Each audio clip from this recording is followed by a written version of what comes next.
I discovered the cardboard gardening secret no one talks about.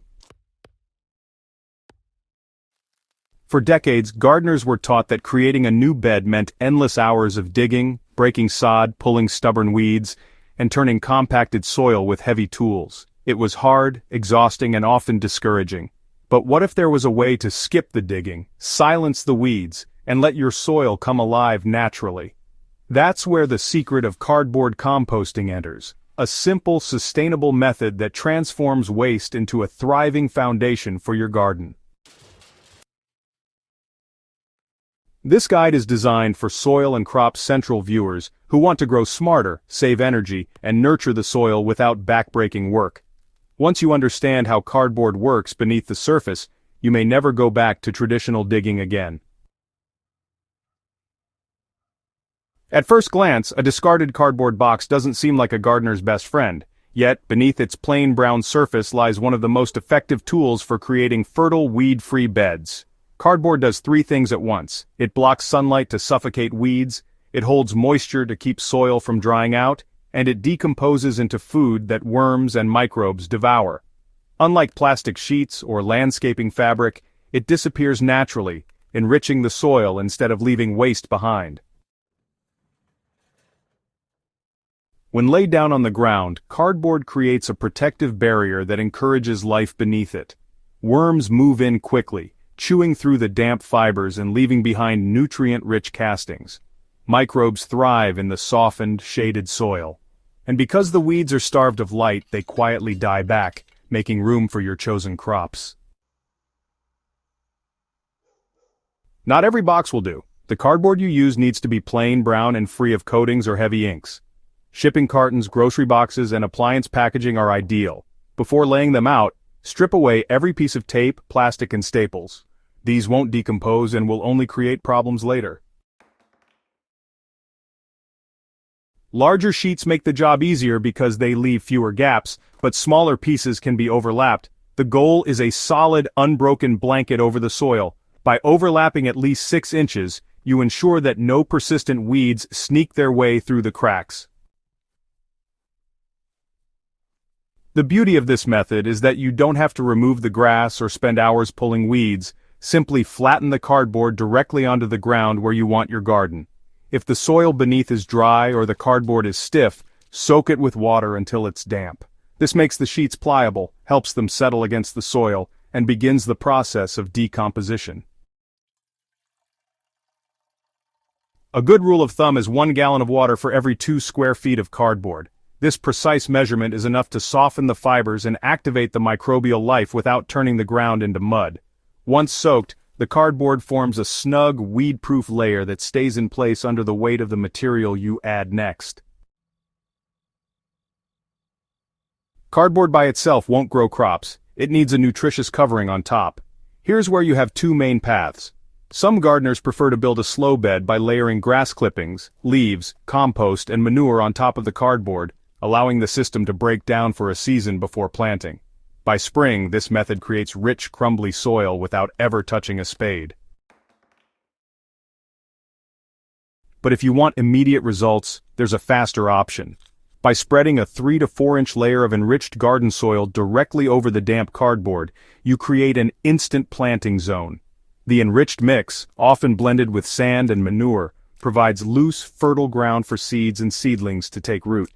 Above, your crops thrive in this nutrient-packed layer. Below, the cardboard slowly decomposes, feeding soil life and keeping weeds suppressed. Once the soil covering is in place, you can plant directly into it without disturbing the ground below. Most vegetables and herbs only need a few inches of soil depth to begin, and their roots will spread into the layer above the cardboard with ease. Over time, as the cardboard softens and worms pull it apart, roots will naturally extend deeper into the earth below. The benefits appear quickly. Within the first couple of weeks, you'll notice that the soil stays moist longer and that your plants look stronger. Because the cardboard holds moisture and shields against evaporation, you'll water less often, even during dry spells. Perhaps the most overlooked benefit of cardboard composting is the way it attracts worms. As the cardboard softens, worms feed on the fibers and drag them deeper into the soil. In return, they leave behind castings, one of the most nutrient-rich fertilizers available in nature. Their constant tunneling also improves aeration, giving plant roots space to breathe and access water. This self-sustaining cycle means you can cut back on synthetic fertilizers. The worms and microbes create a living soil ecosystem that nourishes plants more effectively than store-bought products ever could. What begins as a simple sheet of cardboard evolves into a living system that works around the clock on your behalf. Every gardener has questions when they hear about this technique. One worry is that cardboard might release harmful chemicals. The truth is that plain, untreated cardboard is safe and breaks down naturally. The only caution is to avoid glossy packaging, colored inks, or wax-coated boxes. Another concern is soil life being smothered.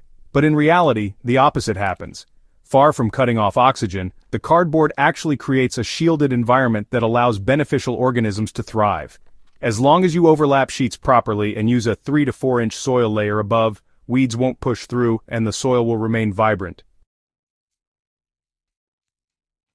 Traditional digging often leaves soil compacted and dried out. It can destroy microbial life, disturb earthworms, and honestly, leave gardeners sore and frustrated.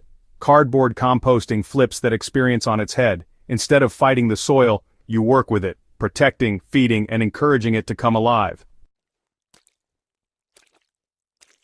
This method is faster, easier, and more sustainable. You recycle waste materials into productive garden beds, cut down on water use, and create a space where plants thrive with less effort. Once you experience how effective this approach is, going back to digging just feels unnecessary. Alright folks, here's the deal. The process is straightforward, but, oh boy, is it powerful. First, you want to select plain cardboard and make sure to remove all those pesky, non-compostable materials. Then, lay it directly on your chosen ground, overlapping the sheets by at least 6 inches. Now, soak it thoroughly, using 1 gallon of water for every 2 square feet. Next, spread 3 to 4 inches of enriched garden soil right on top. Plant your seeds or seedlings directly into that soil, give them a good watering, and then just let nature, worms, microbes, and moisture take over. You know, cardboard composting isn't just a gardening trick, it's more like a mindset shift. Instead of exhausting yourself with endless digging and weeding, you let the soil heal and rebuild itself. You work with natural processes instead of against them. And the result, a healthier, more resilient garden that produces more with less effort. Sounds pretty good, right? So if you're ready to stop digging and start growing, why not put this method into practice? Turn waste into abundance, reclaim your time, and build fertile soil that only gets better with every season. It's really that simple.